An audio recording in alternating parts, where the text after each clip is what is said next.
And welcome back. Many medical experts believe that the gut is the gateway to good health. It can affect and impact everything from your mood to your weight. All right, so we've enlisted the help of registered dietitian Nicole, and she joins us with some easy food swaps that will help enhance your overall gut health. And it's true, I don't think too many people give thought to their guts and how much that impacts the rest of your health. You're right, yeah, and certain foods can really actually be a detriment to our gut health, and some foods can really boost our gut health. So we can go through those today. Let's begin with some of our sweeter foods. That's right, yeah. So on the very right here, we have these delicious assorted dessert squares. Although they taste good, really high in refined sugars, which can actually really feed the harmful bacteria in our gut and actually kill out all the good bacteria. So in order to maintain that sweetness, what I did with the next recipe here, so these are orange prune dessert squares.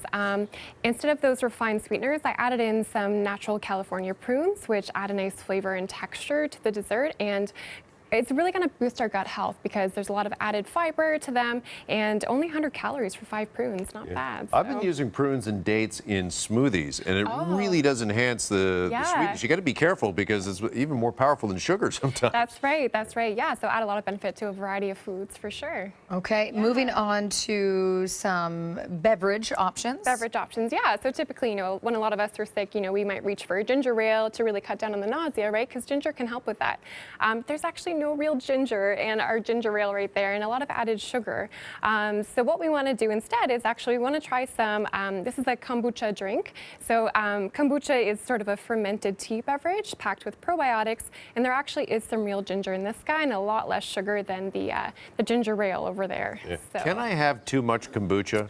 Actually, you can, especially if your gut's not used to it. So once you start drinking it, start slow. Don't take a couple servings at once, so your gut has to get used to it for sure. Yeah, your good friend Jeff found that out the hard way. Oh, shoot. A little while ago. You tend to do that. You get on the bandwagon and then go a little overboard. Full core and then just, There you go. All right, now we're talking probiotics. Yeah, so a lot of us, when we think of probiotics, we think of yogurt, right? And yogurt definitely does have probiotics, but it actually doesn't have enough to actually make it to our gut. A lot of the bacteria actually gets destroyed during the digestion process. So, what I usually tell people for gut health, take a probiotic. These guys, Floor Store, they have 5 billion live cell counts per capsule. That's really kind of helps support your gastrointestinal health. And these ones right here, actually, you can use during your course of antibiotics, which can really, destroy our gut and actually, good for the whole family. Ages 1 and up. So. All right, so that supplement we can put in things like this, like yogurt, sorry, or? So use the probiotic instead of yogurt, because you actually get a lot more benefit from the supplement. Yeah. Gotcha. All right, let's move on to everyone's favorite, sandwiches. Yes, exactly. So over here I have the classic corn-based sandwich on some white bread. And a lot of processed meats, high in nitrate, sodiums, which can really irritate our gut lining and actually have been linked to different types of cancer in the gut. So we really do want to minimize our processed meats. So instead over here, I actually have Tempeh. I don't know if either of you enjoy Tempeh, but it's a fermented soybean product.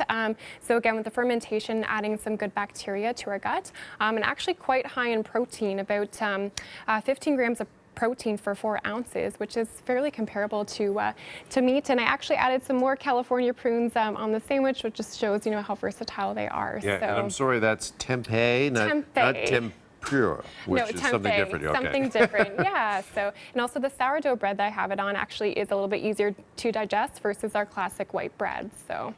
Lots of benefit there. Absolutely. All right, how can we check our gut health just quickly here? Is it just something if we're not feeling right, if we're feeling sluggish? Or? Yeah, we can go off of a lot of GI symptoms. If we have bloating, if we have, different, changes with our movements there, it might be time to look a little bit closer to our gut health. And, like we said, gut health can impact things like our mood, our weight, various chronic diseases. So it's something we need to definitely pay more attention to. So. All right. It's a biggie for sure. All right, dietitian Nicole. Nicole, great to see you as always, and thanks for coming by this morning. Thanks for having me.